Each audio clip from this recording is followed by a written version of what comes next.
out married couples who can't prioritise their family life and relationship. The kids are in daycare. That's good for the economy, though. That helps that business.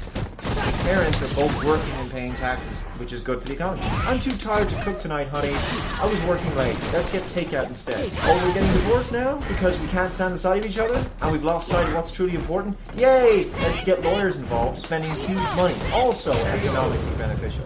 Then we'll split our possessions. The guy will have to buy or rent a new place when he moves out. And he'll probably have to buy a new car as well. It really helps to keep the economy ticking along, doesn't it? Misery of other people caused by feminism. Alright, Justin Trudeau doesn't care about women. He cares about virtue signaling and getting a lock on the female vote. And it's very powerful. And never underestimate the power of women to influence men. I'm sorry to say it, but it's true. Some lefty guys will white knight for their ladies and go along with these things. Women are so powerful and strong and wonderful and amazing, and yet people like him, these politicians, have to keep introducing these affirmative action type programs or getting more women into STEM or management or whatever the hell it is. Women have to be told to do these things. You're being pandered to, you're being lectured to, you're being told what's best for you. We can't just talk about how women need to be empowered without talking to the people who unfairly still have more power, the men. He's a social engineer, this guy. Right? Like any cultural market, they look at the outcome of society and they work it backwards. Like creationists, they think this is all by design. They don't understand evolution. They don't understand, in this case, brain sex differences between men and women and the fact that women are more risk averse. When we start realizing that including and promoting women is not just the nice thing to do. It would be nice to give people who haven't earned that position through merit. It would be nice to give them more breaks than everybody else, wouldn't it? That's apparently what's nice. Is it nice to men? Their only sin is being born a man. You will be born with disadvantages now, and women will be born with more opportunities from the beginning. Because apparently we have to address this great imbalance that we had 50 years ago. But the smartest possible thing to do, you start connecting it in more meaningful ways to the workplace. Which workplace? Which workplace, Justin? This workplace? Or this workplace? Which predominantly male-dominated field do you want to tackle here? If you acknowledge that there are differences between men and women, and provide equality of opportunity, you will not get equality of outcome. If you want equality of outcome, how many times do you have to say this? You're not going to achieve that. So it says here, leadership globally and its policy with refugees, the parity of women in this government. You don't see that in the United States. Yeah, because they don't engage in this level of social engineering, trying to influence the outcome, which is what he's doing. Yeah. So he can go just by design, men have all the power. No, it's the design work is what you're doing through affirmative action.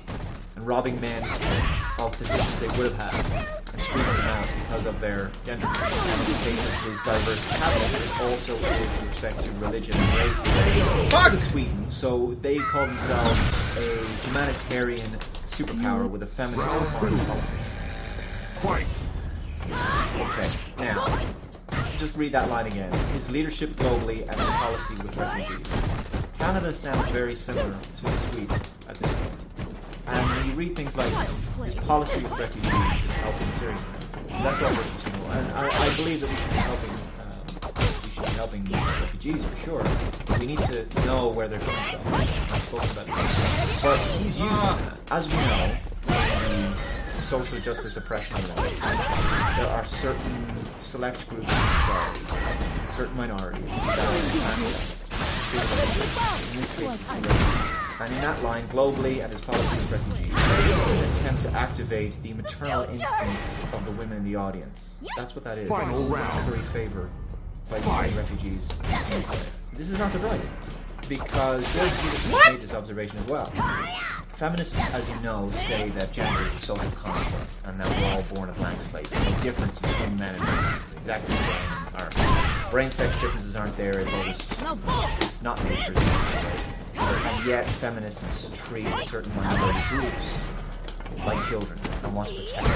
It's maternal instinct. That helps tell you that gender is, in fact, not a social construct. Anyway, guys, that about does it for this episode of Aggressive News. You can also follow the channel over on mind.com and hit me where here. Thank you very much for watching. I'll see you.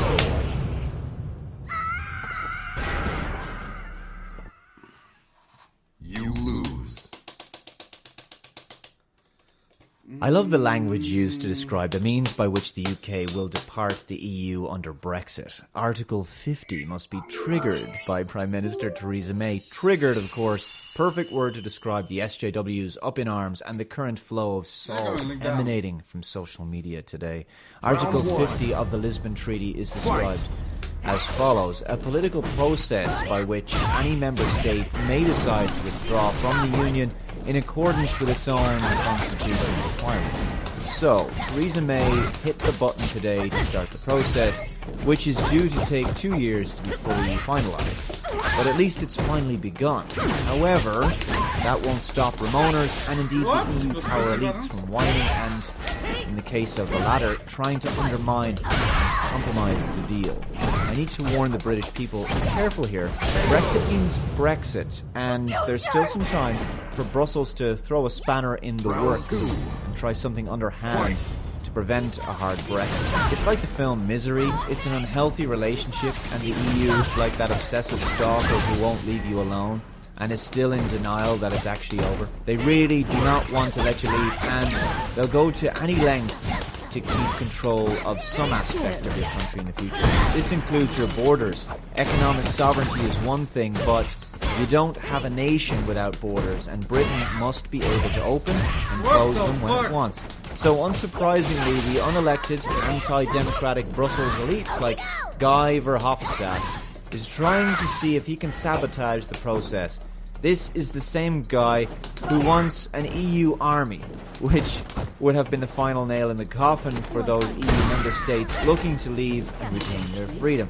Such an army would only have been created for one purpose, let's be honest, to keep member states from seceding from the EU. You know, in the future, the next generation really will wonder how we ever agreed to be part of this in the first place. Not that the UK was given a vote. This centralised bureaucratic superstate has disrespected the democratic will of its member states on countless occasions. Nigel Farage has explained that on 55 occasions, British ministers have said they will object to an EU directive, and on 55 occasions they had been overruled. The Nice and Lisbon referendums had to be put to the people for a second time because apparently the public didn't give the EU the answer they wanted, the correct answer. Here's some classic authoritarian lines from European Commission President Jean-Claude Juncker. On Greece's economic meltdown in 2011, when it becomes serious, you have to lie. On EU monetary policy, I'm ready to be insulted as being insufficiently democratic, but I want to be serious. I am for secret dark debates. On British calls for a referendum over Lisbon Treaty, of course there will be transfers of sovereignty, but would I be intelligent to draw the attention of public opinion to that fact? On French referendum over EU constitution, if it is a yes, we will say on we go. If it is a no, we will say we continue. Truly amazing. So now Verhofstadt has said that if the UK does not allow EU citizens to stay over the next few years, they will block Brexit from happening. So they still want that free movement of people for some time. Seriously, the blatant demented gall of these people. So in other words, we know you want to leave, but no, we'll concoct any reason necessary to stop you because we want our gravy train to continue. If you want a demonstration of how untrustworthy, duplicitous and autocratic these EU leeches really are, well, here it is. I mean, we won't let you leave unless you agree to our terms. The whole point of UK leaving was because the terms you made people, you forced nations to accept them. Piss off. This is what I mean. The British people have to make sure that their politicians are held accountable and ensure that Britain's borders are once again tightly controlled. Otherwise, what was the point of this whole process? You don't want any dangling loose ends to deal with and come and bite you in the ass down the line. What Britain does with its borders after this 2-year process is entirely up to Britain. So we'll conclude now by looking at some of the other kinds of triggering that's happening. 2 special snowflakes who need a safe space. First up, reaction from Lily Allen. It's always good. Brexiters, from tomorrow, you are responsible for everything bad that happens to the UK. What about the good stuff? No, just the bad stuff. So, okay, every lost job, because people weren't losing their jobs when Britain was in the EU. Every jump in inflation, every drop in living standards, every devaluation of the pound, even though it's already been recently devalued somewhat. Every bankruptcy, every factory closure, every NHS waiting list, every young person stuck in a dead-end job, every lost trade deal with the EU. Well, Britain is just going to make its own trade deals with individual United States. The EU isn't going to be around for very much longer, Lily, anyway, so worry about it too much. Every missed opportunity, that's not big, everything without exception, wow, will be your responsibility. You now have to take responsibility for your Brexit delusions and misjudgments. You can no longer blame the EU or Remainers or anyone else. You are responsible and no one else. Expect to be held to account. I wonder if she actually read her Twitter responses, because they're overwhelmingly negative on this. Every time England loses a football game, Lily, yeah? Every time you put out a moronic, emotional spurge tweet, apparently that's our fault as well. J.K. Rowling's not blowing things out of proportion here. This is actually a pinned tweet. Here's a good one. We are sad to let you go. This is just some random follower of hers. It's not like it's an EU MEP or something. But we will always be allies. This is just... I hope that life outside UE will be everything that UK expected to be. The UE? The University of Edinburgh? The Unreal Engine? Sorry, I'm being a dick. To which JK responds, when your ex is so noble about the breakup, you'd almost rather they threw a drink in your face. Really cringy. The level of emotional immaturity to compare the political decision of a nation state to seek sovereignty and freedom from an increasingly totalitarian superstate to a relationship break. It's sad. This is more like liberation from prison. The other inmates should be happy for Britain, or even somewhat jealous to see them go. Up next, Le Pen and France, and then, well, the sky's the limit. Another fight is coming your way.